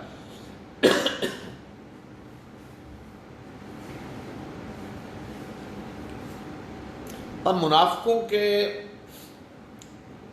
دو گروہ تھے مدینہ میں، یا دو قسم کے لوگ تھے مدینہ میں، جو پہلے بھی میں نے ذکر کیا کہ ایک گروہ تو وہ تھا کہ جن کے اندر بغض اور حسد تھا اسلام اور مسلمانوں کے خلاف، رسول اللہ صلی اللہ علیہ وسلم کے خلاف، جن کی سرداریاں خطرے میں پڑی تھیں، جن کی معاشرتی حیثیت خطرے میں پڑ گئی تھی، تو وہ تو اس طرح کے منافق تھے، پکے کٹر، کہ جن کے اسلام کی طرف آنے کا کوئی امکان نہیں تھا اور نہ وہ آئے۔ دوسرا گروہ وہ تھا جنہوں نے، میں نے کہا کہ ابھی غور و فکر نہیں کیا تھا، جو بڑی قربانی دینے کے لیے تیار نہیں تھے۔ اگر تو اسلام اتنا ہی ہوتا نا کہ آئیں بھائی نمازیں پڑھ لیں، کوئی حج کر لیں، کوئی آپ کو ذکر اذکار بتا رہے ہیں وہ کر لیا کریں، یہ وظیفہ پڑھ لیں، یہ برکت ہو جائے گی، یہ ہو جائے گی، تو پھر تو ایسے لوگوں کے لیے کوئی مسئلہ نہیں تھا۔ لیکن وہاں تو مسئلہ یہ تھا کہ وہاں تو جہاد کے لیے بلایا جا رہا ہے، یعنی آئیں جنگ بھی اس میں کرنی پڑے گی، لڑنا بھی پڑے گا، جان بھی جا سکتی ہے، مال بھی جا سکتا ہے، کاروباروں کو نقصان پہنچ سکتا ہے، کہ آئے دن کہا جا رہا ہے جی چلیں ادھر اس جنگ میں، یہ خطرات ہیں، یہ تو یہ ساری چیزیں جو ہیں وہ اتنا بوجھ اٹھانے کے لیے تیار نہیں تھے۔ تو یہ طبقہ جو ہے یہ اس طرح کا نہیں تھا کہ کوئی نفرت ہے ان کے اندر اسلام اور مسلمانوں کے خلاف، لیکن یہ کوئی قربانی دینے کے لیے تیار نہیں تھے۔ کوئی آسان سا کوئی پیکج ہوتا تو قبول کر لیتے۔ تو دو طرح کے لوگ تھے۔ تو یہاں دونوں کی مثال دے کے اللہ تعالیٰ نے سمجھایا ہے۔ پہلے گروہ کی مثال دی اور بتایا کہ یہ کبھی بھی ایمان نہیں لائیں گے، اور دوسرے گروہ کے بارے میں ان کی مثال دوسری طرح دی ہے۔ پہلے گروہ کی مثال جیسے عبداللہ ابن ابی اور اس کے ساتھی، ان کی مثال ایسے ہے کہ جیسے کسی نے آگ جلائی، یعنی صحرا میں ہے، روشنی کے لیے اس نے آگ جلائی، اور جب آگ نے اس کے ارد گرد کو روشن کر دیا تو اللہ نے ان کے نور بصیرت کو چھین لیا اور انہیں تاریکیوں میں چھوڑ دیا، انہیں اب کچھ نظر نہیں آ رہا۔ یہ پہلا گروہ، یعنی انہوں نے اپنے آپ کو آگ جلائی کہ ارد گرد روشن ہو، اور جب روشن ہوا کہ وہ فائدہ اٹھائیں اس سے، تو اللہ نے نور بصیرت ہی چھین لی۔ اب ارد گرد روشن تو ہے لیکن یہ اندھے ہو گئے ہیں۔ روشنی تو آ گئی، مثلا ایک آدمی فرض کریں کہ ساری زندگی کوشش کر رہا تھا کہ اس کے گاؤں میں بجلی آئے، لگا رہا، جب بجلی آ گئی تو وہ خود اندھا ہو گیا۔ اب وہ اس بجلی سے خود کو فائدہ نہیں اٹھا سکتا، بجلی ہے لیکن خود اندھا ہے۔ تو اس طرح گویا کہ روشنی آ گئی ہے، مدینہ تو منور ہو گیا، اس لیے کہ المدینہ المنورہ، جی مدینہ تو منور ہو گیا ہے اللہ کی روشنی سے، اللہ کے نور کی روشنی سے، لیکن یہ اندھے ہو گئے ہیں۔ تو اس لیے فرمایا کہ جب روشنی ہو گئی تو اللہ نے ان کا نور بصیرت چھین لیا اور انہیں تاریکیوں میں چھوڑ دیا، اب انہیں کچھ نظر نہیں آ رہا۔ یہ اندھے ہیں، گنگے ہیں، بہرے ہیں، یہ واپس نہیں پلٹیں گے۔ سمم بکمن عمیون، تینوں چیزیں، بہرے، گنگے، اندھے۔ اب دیکھیں اگر کوئی صرف اندھا ہے، سن رہا ہے، تو آپ اسے آواز دے کے کچھ بتا سکتے ہیں، جا رہا ہے آواز دی واپس آ جاؤ بھائی آگے یہ چیز ہے، بچو فائدہ اٹھا لیا اس نے۔ یا اندھا ہے لیکن بہرا ہے اور دیکھتا ہے، تو آپ اسے اشارے سمجھا سکتے ہیں۔ جو حقیقت میں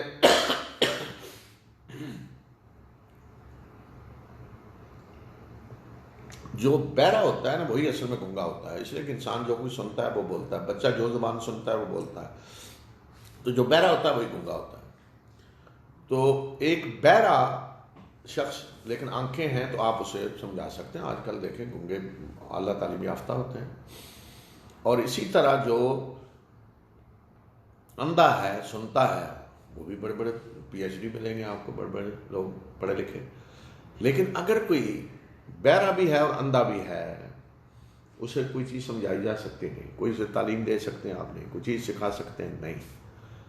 تو اس لیے اس طبقے کی مثال دی کہ یہ اندھے بہرے گنگے ہیں، یعنی بہرے گنگے بھی ہیں، اندھے بھی ہیں، تو لہذا انہیں آپ کو چیز سمجھا سکتے ہیں نہیں، ان کے واپس پلٹنے کا کوئی امکان ہے نہیں، اسلام کی طرف آنے کا امکان ہے نہیں، سوال ہی نہیں پیدا ہوتا۔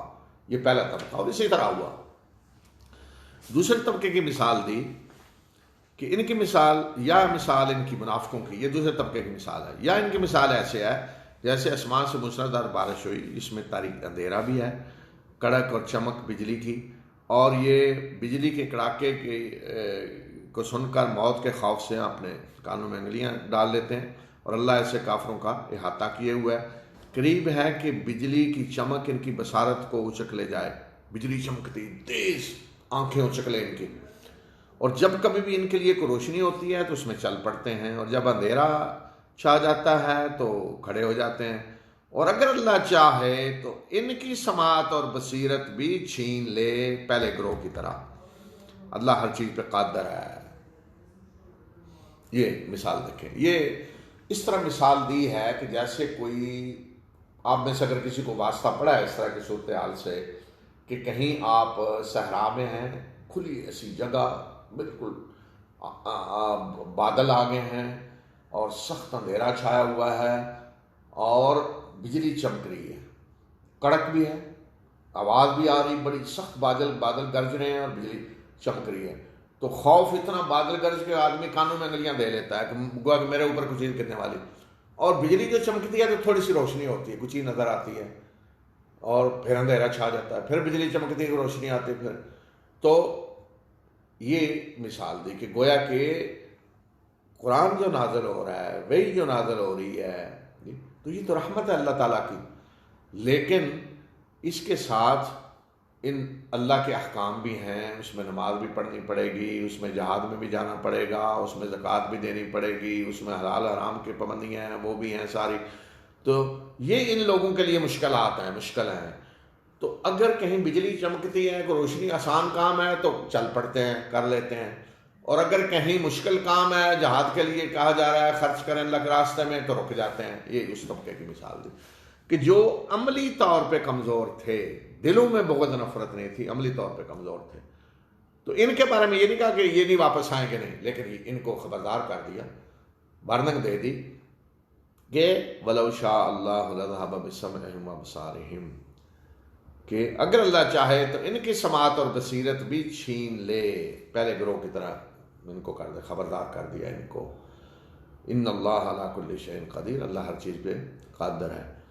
تو یہ گروہ جو ہے ان میں سے کئی ہیں جو صحیح ہو گئے، ایمان لے آئے، لیکن جو دوسرا گروہ تھا وہ آخری لمحے تک، آگے ہم انشاءاللہ آخر میں بتائیں گے، رسول اللہ صلی اللہ علیہ وسلم کی وفات سے پہلے تک آخری آزمائش جو آئی جنگ تبوک، اس تک یہ اسی طرح رہے منافق، لیکن اللہ تعالیٰ نے ڈھیل دی، اس وقت تک ڈھیل دی پہلے گروہ کو بھی، جن کا یہ کہہ دیا نا فَهُمْ لَا يَرْجُونَ بہرے گونگے واپس نہیں آئیں گے، ان کو بھی ڈھیل دی آخری لمحے تک، جنگ تبوک تک ڈھیل دی، اور اس وقت پر ان کا فیصلہ کر دیا اللہ تعالیٰ نے جنگ تبوک کے بعد کہ ان کے حقوق چھین لیے گئے جو انہیں ملے ہوئے تھے، وہ میں بتاؤں گا کیا حقوق تھے وہاں جو چھین لیے گئے، تو وہ گروہ۔ باقی یہ جو دوسرا تھا تو ان میں سے اکثریت صحیح مومن بن گئے حالات کے ساتھ، فرمایا کہ اللہ ہر چیز پہ قادر ہے۔ اس کے بعد یہ جو صورت ہے اس میں آگے جو آیات آ رہی ہیں وہ یا ایھا الناس، یا ایھا الناس جو ہیں یہ خطاب مکی صورتوں کا ہے، لیکن کہیں کہیں مدنی صورتوں میں آیا تو یہاں آیا کہ یا ایھا الناس اعبدوا ربکم الذی خلقکم، کیا لوگوں اپنے اس رب کی عبادت کرو جس نے تمہیں پیدا کیا۔ تو یہ ہے استدلال قرآن کا کہ کس کی عبادت ہونی چاہیے؟ جس نے پیدا کیا ہے تمہیں، جو خالق ہے تمہارا۔ یعنی کسی کو آج آپ کہتے ہیں کہ بھئی نماز پڑھو، اللہ کی بندگی، کیوں اللہ کی بندگی؟ اس لیے کہ اس نے تمہیں پیدا کیا ہے، تمہیں نہیں، صرف ہر چیز جو ارد گرد ہے جس سے فائدہ اٹھا رہا ہے اس کا خالق وہ ہے۔ کسی اور کی اگر کوئی بندگی کر رہا ہے، کوئی اور الہ بنایا ہوا ہے، تو پوچھا جائے جی فلاں صاحب جو ہیں انہوں نے کیا کیا آپ کے لیے؟ آپ کو پیدا کیا؟ نہیں۔ آپ جو کچھ کھا پی رہے ہیں انہوں نے پیدا کیا؟ نہیں۔ آپ کی اولاد کائنات میں جو چیزیں آپ کو فائدہ دے رہی ہیں ان میں سے اس کا حصہ ہے اس کا؟ نہیں، وہ تو خود اللہ کی مخلوق ہے، پیدا ہوا، فوت ہوا، تو اسے بندگی کا حق کس طرح آپ نے دے دیا؟ تو یہ ہے استدلال قرآن کا مکی صورتوں کا، جیسے کیا لوگوں اپنے اس رب کی عبادت کرو، یا اپنے اس رب کی، تو رب کہہ کر خود بتا دیا کہ جو تمہارا خالق ہے، مالک ہے، پوری کائنات کا نظام چلا رہا ہے، بادشاہ ہے، اس کا حق ہے کہ اس کی عبادت کرو، اس نے تمہیں بھی پیدا کیا اور جو تم سے پہلے ساری انسانیت کو پیدا کیا تاکہ تم آگ کے عذاب سے بچو، لعلکم تتقون۔ آگ کے عذاب سے بچنے کے لیے راستہ ہے، اللہ کی عبادت، ورنہ نہیں۔ وہ ذات، وہ رب تمہارا جس نے تمہارے لیے زمین کو بچھونا بنایا، آسمان کو اوپر چھت، یعنی یہ زمین سازگار بنائی تمہارے لیے۔ آج انسان دیکھیں نا چاند پہ جاتا ہے، فضا میں جاتا ہے، تو کیا ہے وہاں تو بیلنس ہی برابر نہیں ہے، وہاں آکسیجن نہیں ہے، بیلنس برابر نہیں ہے۔ تو یہ زمین ہے جس کو اللہ تعالیٰ نے انسان کے لیے سازگار بنایا، بچھونا، یہ زمین، یہاں توازن ہے، آکسیجن ہے، ہر چیز ہے، آسمان محفوظ چھت، اور آسمان سے پانی نازل کیا، اور پھر اس پانی کے ذریعے ہر قسم کے تمہارے لیے پھل، ہر قسم کے فصلیں پیدا کی۔ اور اللہ کے شریک نہ ٹھہراؤ، حالانکہ تم جانتے ہو کہ ان میں سے کسی نے کچھ نہیں کیا، تو ان کو اللہ کے شریک نہ ٹھہراؤ۔ لیکن انسان یہ شرک جب ہوتا ہے نا، تو اللہ کے حقوق آدمی دوسروں کو دے رہا ہے۔ مثلا فرض کریں کہ ایک انسان شکریہ ادا کر رہا ہے کسی کا جس کو اس نے الہ بنایا ہوا ہے، حالانکہ وہ چیز اسے اللہ نے دی ہے، مثلا فصل اللہ نے اگائی ہے، گندم کی آج جیسے فصل اللہ نے اگائی ہے، تو شکریہ اللہ کا ادا ہونا چاہیے نا، کہ جب وہ فصل آئے تو اس کا عشر ادا کریں، نصف عشر ادا کریں اللہ کے شکر کے طور پہ کہ اللہ نے بھائی اللہ کا حق کا اس مال میں سے اللہ کے بندوں کو دیں۔ لیکن اگر کوئی وہ فصل ایک ہندو اٹھا کر وہ بھیج دیتا ہے مندر میں شکریہ کے طور پہ جی، اور ایک مسلمان کسی مزار پہ بھیج دیتا ہے فصل اتنی شکریہ کے طور پہ، تو اس سے پوچھا جائے مسلمان سے کہ یہ فصل اللہ نے اگائی یا مزار والے نے اگائی ہے، بابا صاحب نے وہاں بھیج رہے ہو، یا ہندو سے پوچھا جائے وہ تمہارا جو فلاں الہ ہے اس نے اگائی ہے یہ فصل، یہ گائے بھینس نے بچہ دیا ہے تو وہ دودھ کہاں بھیج رہے ہیں، شکریہ کے ذریعے ایک مزار پہ بھیج رہے ہیں دودھ۔ اللہ کے نام کا دیں، اللہ کا شکر ادا ہو رہا ہے یا کس کا کیوں ہو رہا ہے؟ یہ ہے شرک جہاں ہوتا ہے، ظلم، ان الشرک لظلم عظیم۔ پیدا آپ کو اللہ نے کیا ہے، آپ جھک رہے ہیں کسی اور کے سامنے۔ تو یہ اللہ تعالیٰ نے بتایا کہ دیکھو کیوں اللہ کا حق ہے کہ اس نے تمہیں پیدا کیا، زمین کو فرش بتایا، آسمان کو چھت، اور آسمان سے پانی نازل کیا، اسی پانی کے ذریعے ساری فصلیں وہ اگا رہا ہے۔ آج زمین میں پانی نہ ہو تو یہاں زندگی ممکن ہے؟ نہیں، سوال نہیں پیدا ہوتا۔ اور پھر پانی کا کیسا نظام اللہ نے بنایا کہ ایک پانی زمین میں رکھ دیا گیا ہے جتنی ضرورت ہے، وہی پانی جا رہا ہے بھاپ بن کر آسمانوں میں بادلوں کی شکل میں، پھر بادل برس رہے ہیں جتنی ضرورت ہے اتنے۔ تو یہ نظام اللہ تعالیٰ نے بنایا ہے بارش کا، پانی نازل کرنے کا۔ تو فرمایا کہ جانتے بوجھتے اللہ کے شریک نہ بناؤ، تمہیں پتہ ہے انہوں نے کچھ نہیں کیا۔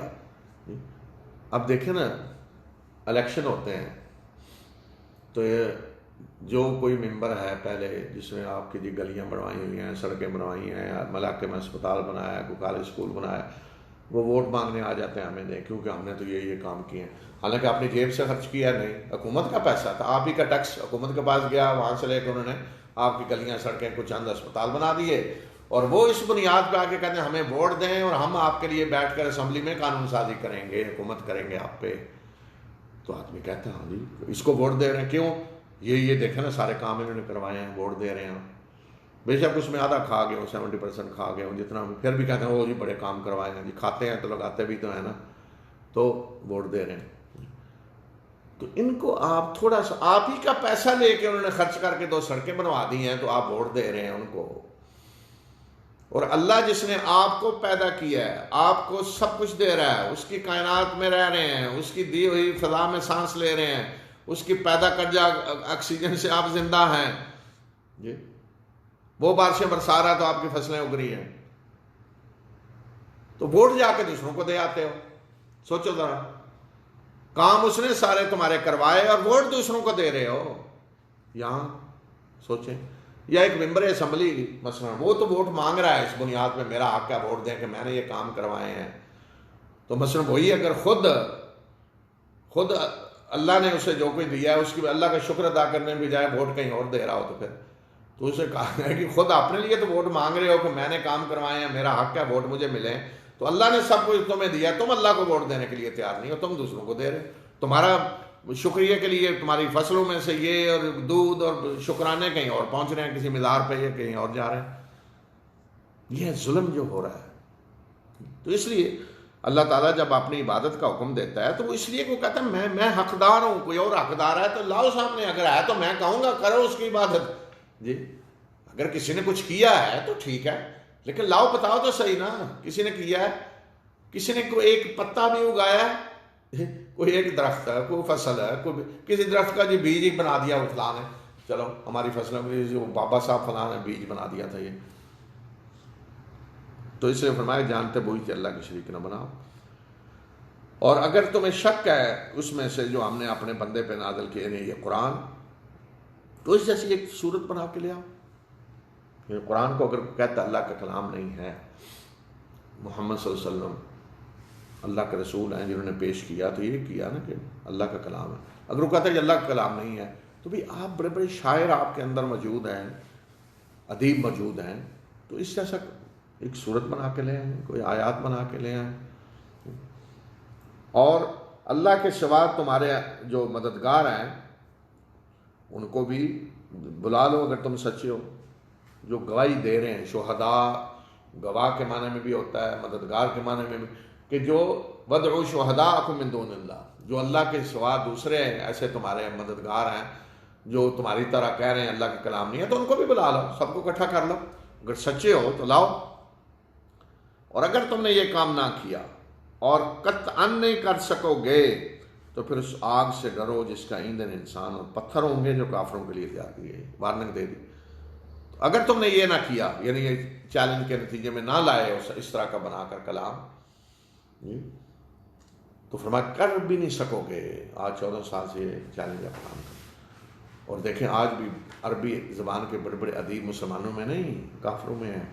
یہ شام کے سارے عیسائی اور مصر کے عیسائی جو ہے نا، ان کی عربی زبان، بڑے بڑے ادیب ہیں، عربی ادب کی کتابیں بڑی بڑی انہوں نے لکھی ہیں، عربی گرامر کی بڑی بڑی کتابیں عیسائیوں کی لکھی ہوئی ہیں۔ تو چیلنج آج بھی ہے نا، کوئی لے آئے اس طرح کا۔ اور عجیب بھی ہے کہ عربی ادب کی، عربی گرامر کی زبانیں جو عیسائیوں میں لکھی ہیں نا، ان میں بھی عربی ادب کے کسی گرامر کے کسی اصول ضابطے کو ثابت کرنے کے لیے قرآن ہی سے استدلال کرتے ہیں وہ بھی۔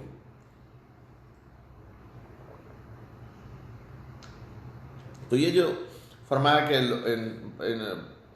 ایندھن انسان اور پتھر ہوں گے، تو پتھر جو بت ہیں جنہیں بنا دیا جاتا ہے، تو اس بت کا تو ظاہر ہے کوئی پتھر کا تو کوئی قصور نہیں ہے، لیکن اس لیے جہنم میں پتھر وہ بت بھی ساتھ ڈال دیے جائیں گے کہ تاکہ انہیں پتہ ہو کہ جن کا سہارا تھا، جو سمجھتے تھے بچائیں گے، وہ بھی ساتھ پڑیں۔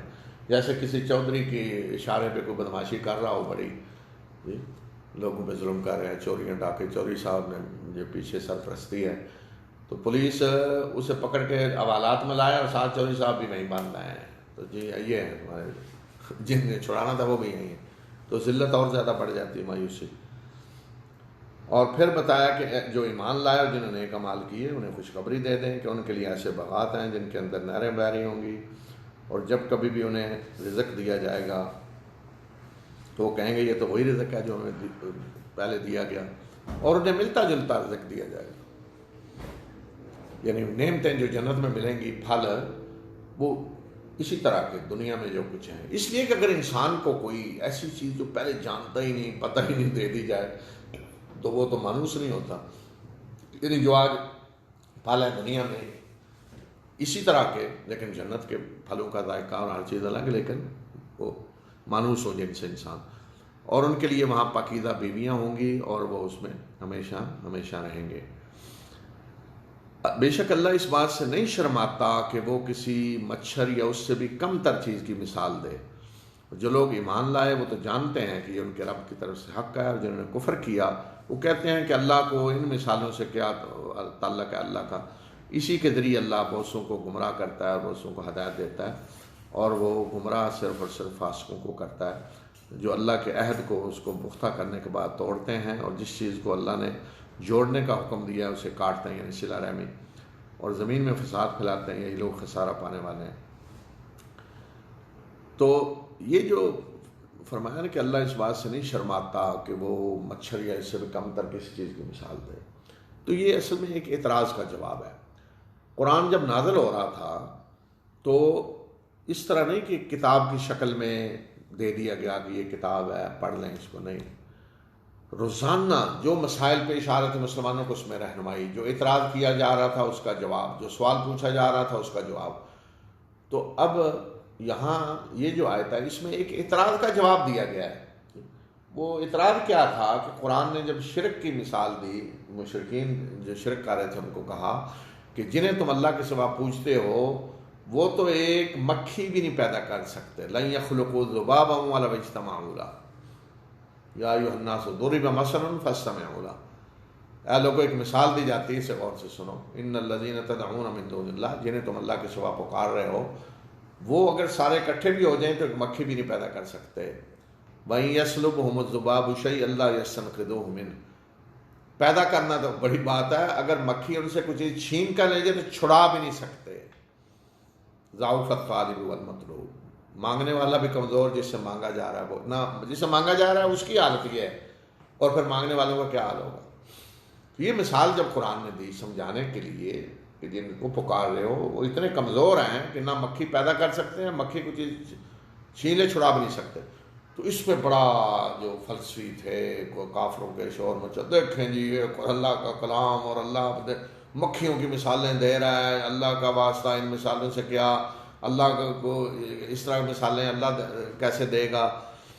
تو اس کے جواب میں اللہ تعالیٰ نے فرمایا کہ اللہ کو اس بات میں کوئی شرم نہیں ہے کہ وہ مچھر مکھی کی بجائے باؤزہ کہہ دے. مکھی سے بھی چھوٹا ہوتا ہے نا مچھر، مکھی تو پھر ذرا بڑی ہے جی، تو اس سے بھی کم تر معمولی سے معمولی چیز اس کی مثال اللہ دی. یہ اس سے بھی کم تر باؤزہ مچھر فما فوقا، اس سے بھی نیچے جائیں، نیچے نیچے نیچے. جیسے آج وائرس ہے جو عام آنکھ سے دیکھ بھی نہیں سکتے جی. تو بہرحال اس وقت اگر وائرس کی قرآن ذکر کرتا تو اور انکار کرتے، بھاگتے دور کہ یہ کیسی باتیں کر رہے ہیں جو ہے ہی نہیں کہیں. تو اب یہ تو پتہ چلا نا. تو اس لیے اس وقت جو چھوٹی چیز سمجھ میں آ سکتی تھی وہ مچھر ہی تھا، تو قرآن نے اس کا ذکر کیا. تو فرمایا کہ اللہ کو اس سے شرم نہیں ہے اس طرح کی اللہ مثال دے. یہ مثال تو دی جاتی ہے نا کو حقیقت سمجھانے کے لیے. اگر کسی کی کمزوری بتانی ہے تو یہ تو نہیں کیا جائے گا جی یہ سارے مل کے ایک ہاتھی بھی نہیں پیدا کر سکتے. وہ چلو جو ہاتھی نہیں کر سکتا گھوڑا تو بنا لے گا نا، یا گھوڑا نہیں تو گدھا بنا لے گا، بکری بنا لے. تو مثال اگر کمزوری کی دینی ہو تو ہاتھی کی ذکر تو نہیں کیا جائے گا نا، وہ تو چھوٹی چھوٹی چیز کا ذکر کیا جائے گا. تو فرمایا کہ جو ایمان لائے وہ تو جانتے ہیں اللہ کا کلام ہے اور ایسی چیزیں ان پہ کوئی ان کے لیے کوئی ایشو نہیں ہے کہ مثالیں اللہ کس طرح کی دے رہا ہے. لیکن جو کافر ہیں وہ اس سے مزید ان کے کفر میں اضافہ ہوتا ہے، مزید مذاق اڑاتے ہیں. دیکھیں جی کس طرح کی مثالیں دی جا رہی ہیں. ابھی جو قرآن کے خلاف کتابیں لکھی گئی ہیں اس دور میں، تو ان میں جو اعتراضات ہیں نا بڑے بڑے، ان میں یہ بھی ہے. دیکھیں جی یہ قرآن اللہ کی کتاب ہے جس کی صورت کیا ہے بقرہ گائے جی، جس کی صورت فلاں کیا ہے جی نمل چونٹی. تو آج اس دور میں اندازہ کریں کہ یہ دیکھیں جی اللہ کے کلام میں گائے کا ذکر آ گیا، گائے صورت گائے سے شروع ہو رہی ہے. تو آج بھی اس طرح کی چیزیں جو ہم کو اعتراض ان پہ کیا جا رہا ہے. تو اس لیے فرمایا جو کافر ہیں وہ اس طرح کی باتیں کرتے ہیں اور انہی چیزوں سے اللہ بہت سو کو گمراہ کر دیتا ہے. اس طرح کی مثالوں سے اور بھی تک جاتے ہیں. اور کون ہیں جو گمراہ ہوتے ہیں؟ وہ یہ جو پہلے ہی فاسق ہے، بدکردار ہے. تو ایک ہوتا ہے کہ آدمی پہلے ہی پاکیزہ صفات ہوتی ہیں اس کی، جیسے حضرت ابو بکر صدیق رضی اللہ تعالیٰ عنہ اور کئی صحابہ جو مکہ کے اندر نہ کبھی شرک کیا تھا، نہ شراب پی، نہ اور بدکاریوں میں شریک ہوئے جی، شروع سے ہی پاکیزہ. تو وہ تو گویا کہ ایسے لوگ تو تیار بیٹھے ہوتے ہیں، لیکن کچھ لوگ ہیں بدکار ہوتے ہیں، شراب نوشی، بدکاریاں، سود خوار. اب ان کے سامنے نظام ایسا آئے جس میں پتہ چلے جی یہ تو کل سود پہ بھی پابندی لگانے والے ہیں، تو ان کے لیے ایشو ایمان اور یہ تو ایک طرف رہا نا. انہوں نے کہا جی یہ تو سود، ہمارا تو سارا کاروبار ہی سودی ہے اور یہ تو کل سود پہ پابندی لگانے والے ہیں. تو ایسے مثلا کئی لوگ تھے کہ جن کو ڈرانے کے لیے، رسول اللہ صلی اللہ علیہ وسلم سے دور کرنے کے لیے جب اور چیزیں کام نہ آئیں تو آخر میں انہیں کہا گیا یہ تو شراب پہ بھی پابندی لگا رہے ہیں، یہ لگ چکی ہے مدینہ میں. تو انہوں نے کہا یہ تو کام مشکل ہے. اچھا یہاں زنا پہ بھی پابندی. تو ایک شاعر تھا، بوڑھا ہو چکا تھا، تو اس نے فیصلہ کر لیا اسلام قبول کرنے کا. جا رہا تھا مدینہ منورہ، راستے میں مکہ سے گزرا، تو ان کو بتایا مدینہ جا رہا ہوں، کیا کرنا ہے؟ اسلام قبول کرنا ہے. تو انہوں نے کہا انہوں نے تو زنا پہ بھی پابندی لگا دی ہے، آرام کر دیا. تو انہوں نے کہا بوڑھا ہو گیا ہوں، اب زنا کیا کرنا ہے، ختم ہو، اب کوئی خواہش نہیں زنا. اچھا انہوں نے کہا تو شراب، انہوں نے کہا وہ تو شراب بھی حرام ہو گئی ہے وہاں. یہ کام مشکل ہے. واپس پلٹ آیا اور پھر اونٹنی سے گرا اور مر گیا وہیں. تو یہ حال تھا کہ وہاں جا کے قریش نے دیکھا یہ ضرب لگے گی یہاں، انہوں نے کہا یہ ہے، پھر شراب بھی بند.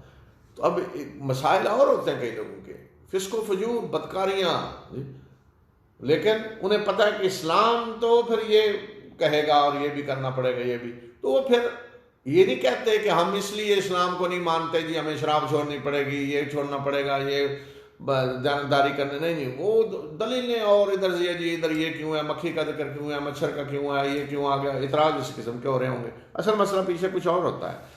تو یہ فرمایا کہ ان کا بد کرداروں کا یہ ہے کہ اللہ سے یہ عہد کو توڑتے ہیں، جس چیز کو جوڑنے کا اللہ نے حکم دیا، یعنی صلہ رحمی کی بجائے قطع رحمی کرتے ہیں، معاشرے میں فساد پھیلاتے ہیں، یہی خسارہ پانے والے ہیں. اور تم اللہ کے ساتھ کیسے کفر کرو گے حالانکہ تم مردہ تھے، اس نے تمہیں زندہ کیا، یعنی کچھ نہیں تھے، مردہ یعنی تمہارے کوئی نام و نشان نہیں تھا، وہ تمہیں وجود میں لایا. پھر وہ تمہیں موت دے گا، یعنی دنیا میں جو موت آئے گی، پھر وہ تمہیں زندہ کرے گا مرنے کے بعد. ثم الیہ ترجعون، پھر اسی کی طرف تم واپس لوٹائے جاؤ گے. مرنے کے بعد اٹھایا کہ اسی کی طرف لوٹائے جاؤ گے. وہی ہے جس نے تمہیں زمین میں جو کچھ ہے وہ تمہارے لیے بنایا. والذی خلق لکم ما فی الارض جمیعا، جو کچھ زمین میں ہے تمہارے لیے ہے سب. یہ سورج، چاند، ستارے، ہوا، ہر چیز اس نے تمہارے لیے بنائی، اور ہر چیز انسان کی خدمت میں لگی ہوئی ہے. ثم استوى الی السماء، پھر وہ آسمان کی طرف متوجہ ہوا اور انہیں 7 آسمان بنا دیا، اور وہ ہر چیز کو جاننے والا ہے. اب 7 آسمان، اب ان کی حقیقت ہم نہیں سمجھ سکتے. یہ کائنات تو ایسی ہے کہ اس کی پیمائش میں انسان لگا ہوا ہے اور کر ہی نہیں پا رہا. جو 7 آسمان قرآن نے بتائے ہیں، اب وہ پہلا کہاں تک ہے اور دوسرا کہاں تک ہے، انسان کے بس میں نہیں ہے وہاں پہ. تو یہ اللہ تعالیٰ اپنی نشانیاں بتا رہے ہیں. دیکھیں قرآن سائنس کی کتاب نہیں ہے، سائنس کی تعلیم کے لیے نہیں آیا قرآن. قرآن میں اس طرح کے حقائق جو بتائے گئے ہیں، جو ثابت ہو رہے ہیں، اسی طرح بالکل سائنس ثابت کر رہی ہے، انہیں تصدیق کر رہی ہے. تو یہ حقائق اللہ تعالیٰ نے اپنی نعمتوں کے طور پہ بتائے ہیں، سائنسی تعلیم کے لیے نہیں بتایا کہ یہ دیکھو یہ ہے تمہارا رب جس نے یہ کیا، یہ کیا، یہ کیا. تو چونکہ وہ خود خالق ہے، تو جب وہ اپنی نعمتیں بتائے گا تو اسی طرح بتائے گا جس طرح ہے. تو اس لیے یہ ساری چیزیں، نشانیاں اللہ تعالیٰ نے بتائی ہیں. اس کے بعد یہ مدنی صورت ہے، اور آگے جو موضوع آ رہا ہے وہ ہے انسانی تخلیق کا موضوع. حضرت آدم کی تخلیق اور اس وقت کیا ہوا. یہ موضوع صرف مدنی صورت کا نہیں ہے، یہ موضوع مکی صورتوں میں بھی سب میں آیا ہے. اور یہ ایسا موضوع ہے کہ جو قرآن میں 7 دفعہ آیا ہے، تقریباً میرا اندازہ 7 دفعہ. تو ہر جگہ یہ ایک مقصد کے لیے آیا ہے، ہر جگہ ایک مقصد کے لیے. اس لیے قرآن کو لکھی کتاب نہیں تھی. اگر کتاب لکھی ہوئی ہو نا تو اس میں تکرار نہیں ہوتا. وہ تو ایک چیز آ گئی کسی ایک چیپٹر میں ختم. لیکن اگر کوئی تقریر کر رہا ہے تو کسی نے آج کوئی قصہ سنایا اپنی تقریر میں، خاص مقصد چیز ثابت کرنے کے لیے. اب ہفتے بعد وہ تقریر کر رہا ہے کہیں اور، تو وہی قصہ دوبارہ سنانا پڑ جائے گا کسی اور مقصد کے لیے. تو وہاں کو یہ تو نہیں کر سکتا جاؤ میں نے تقریر جو پہلے کی تھی ہفتہ پہلے جا کے وہ سن لو، یہ تو نہیں کہہ سکتا. وہ پھر سنانا پڑے گا، پھر کہیں ممکن ہے مہینے بعد سنانا پڑے، پھر سنانا پڑے. تو اس طرح قرآن اس وقت تک کوئی لکھی گئی کتاب بھی نہیں تھی کہ جو قرآن نازل ہوا ہے کتابی شکل میں لکھ دیا گیا ہو، کہہ دیا جائے کہ فلاں صورت پڑھ لو، فلاں پڑھ لو. ابھی تک قرآن تو لوگوں کے سینوں میں تھا، یاد تھا، یا لکھوایا گیا، کتابی شکل نہیں تھی. تو اس لیے ایک ہی واقعے کو دوبارہ بیان کرنا پڑا دوبارہ، لیکن یہ موجزانہ پہلو ہے قرآن کا کہ ایک ہی واقعہ، ایک ہی قصہ کئی دفعہ بیان ہوا ہے، اور ہر جگہ اس کا اسلوب الگ ہے، الفاظ الگ ہیں، سارا یہ پتہ چلتا ہے کہ یہ واقعہ کتاب الہی ہے۔ ورنہ انسان اگر کوئی فرق کر کے لکھنا چلے تو زیادہ سے زیادہ کوئی 2 دفعہ کر لے گا ایسا۔ تو یہ واقعہ، یہ قصہ جو ہے پورا، اس کو ہم الگ انشاءاللہ بیان کریں گے، کہ اس لیے کہ یہ بڑا اہم ہے کہ انسانی تخلیق کیسے ہوئی، اور اس وقت کے حالات اور مقصد کیا تھا تخلیق کا، اور اس کا ہماری زندگی سے گہرا تعلق ہے۔ تو کل انشاءاللہ یہ قصہ پورا میں انشاءاللہ بیان کروں گا، اور پھر آگے اس دوران جو واقعات مدینہ میں اور پیش آئے انشاءاللہ اس کا ذکر کریں گے، کیا کیا چیزوں کا حکم ہوا، کیا چیزیں جو ہیں وہ مزید شامل کی گئیں شریعت میں، یہ انشاءاللہ کل بیان کریں گے۔ وآخر دعوانا الحمدللہ رب العالمین۔